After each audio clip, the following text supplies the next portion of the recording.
Bismillahirrahmanirrahim. Assalamualaikum warahmatullahi wabarakatuh.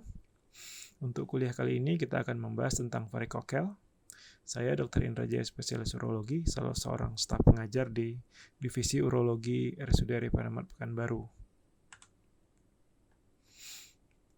Varikokel adalah suatu pelebaran plexus papilliformis, suatu plexus vena yang terdapat di kantong skrotum, yang kelainan ini dapat juga kita temukan pada betis atau pada tungkai yang disebut varises. Merupakan suatu penyebab subfertilitas yang paling umum dikoreksi secara bedah. Mulai terjadinya pada usia pubertas karena pada rentang usia ini terjadi peningkatan yang drastis dari fungsi endokrin dan eksokrin testis.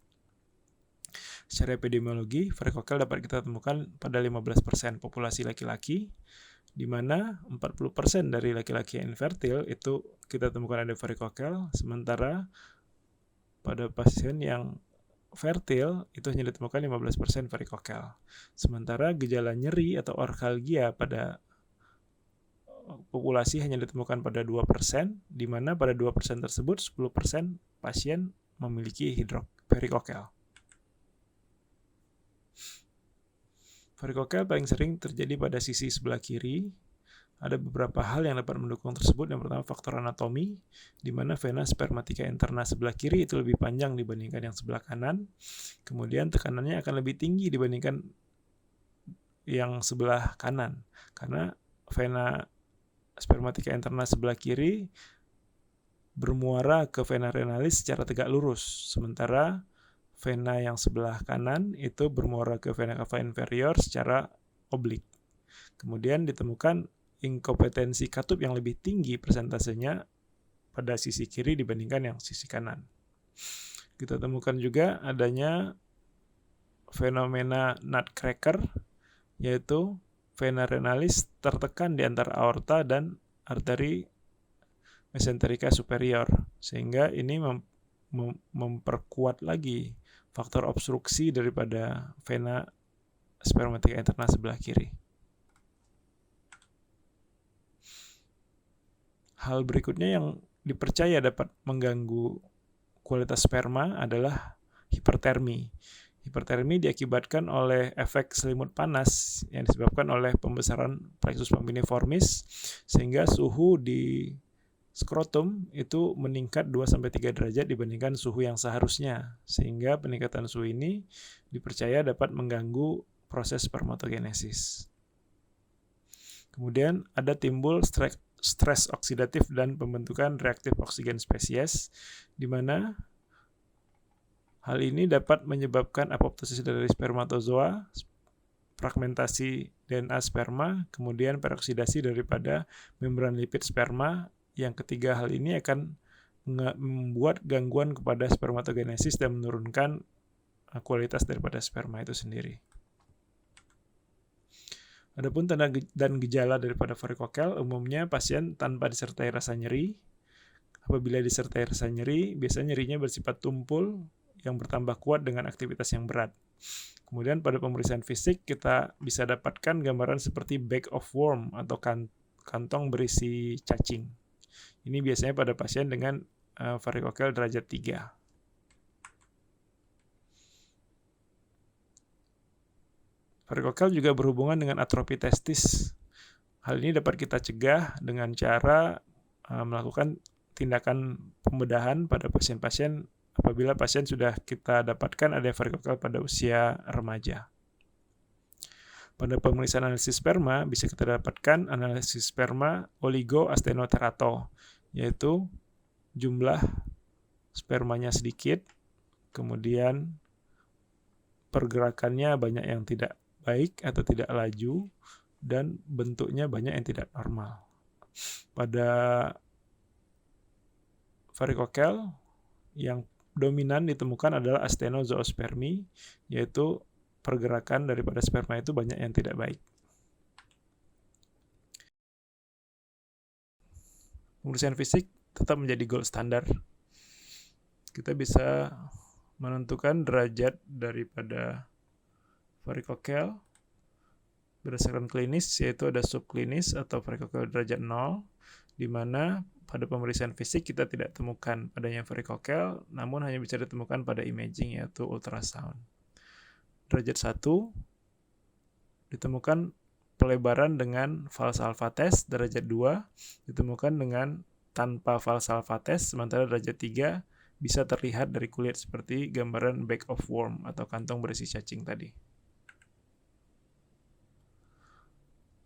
Pemeriksaan penunjang yang bisa kita lakukan dengan pemeriksaan scrotal color Doppler untuk melihat adanya pelebaran vena spermatica interna.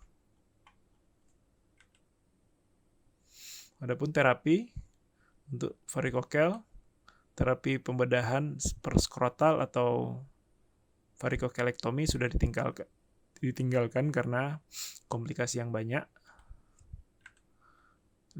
Ligasi tinggi retroperitoneal atau Palomo itu insisi seperti pada insisi appendektomi, namun di sebelah kiri. Di sini kekurangannya kita agak kesulitan untuk mengidentifikasi vena spermatica interna dan resiko terjadinya komplikasi berupa hidrokel lebih tinggi. Kemudian ada approach inguinal atau ivanisevic. Di sini kekurangannya kita harus membuka fascia, jadi risiko untuk terjadinya hernia itu lebih tinggi dibandingkan teknik yang lain. Teknik ini kemudian diperbaharui atau diperbaiki dengan teknik subinguinal oleh Goldstein, di mana pada insisi ini kita tidak perlu membuka fascia dan identifikasi vena spermatica interna jauh lebih mudah, namun jumlah venanya akan ditemukan lebih banyak, jadi harus lebih banyak vena yang harus kita ikat. Berikutnya secara laparoskopik,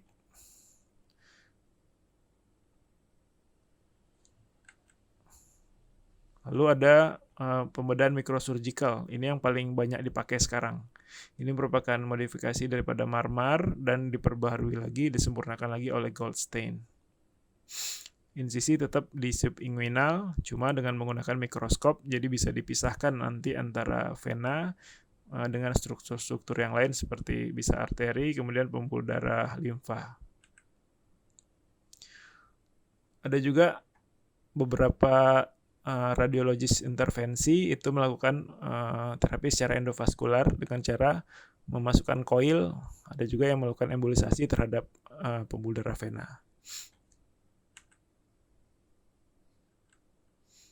Ini teknik operasi daripada varikokel, insisi sesuai dengan teknik operasi yang kita pakai. Kemudian kita akan luxir spermatic cord, kemudian dibuka spermatic cord. Di sini akan terlihat, di sini tampak pelebaran vena spermatica interna, dan ini ada struktur yang harus kita preservasi, yaitu vas deferens. Ini gambaran yang sudah dilakukan ligasi, pembuluh darah yang melebar kita ligasi, dengan harapan nanti pembuluh darah yang tersisa ini akan diserap oleh tubuh dan tumbuhlah pembuluh darah vena yang baru yang ukuran lebih kecil. Dari systematic review ini bisa dibandingkan antara berbagai teknik operasi untuk varikokel, di mana kita lihat spontaneous pregnancy rate-nya yang paling tinggi itu pada yang microsurgical. Hidrokel juga paling kecil di antara yang lain, sementara paling tinggi adalah pada teknik retroperitoneal atau Palomo. Angka kekambuhan juga paling kecil sekitar 1,2%. Sementara untuk embolisasi, jumlah penelitiannya belum terlalu banyak.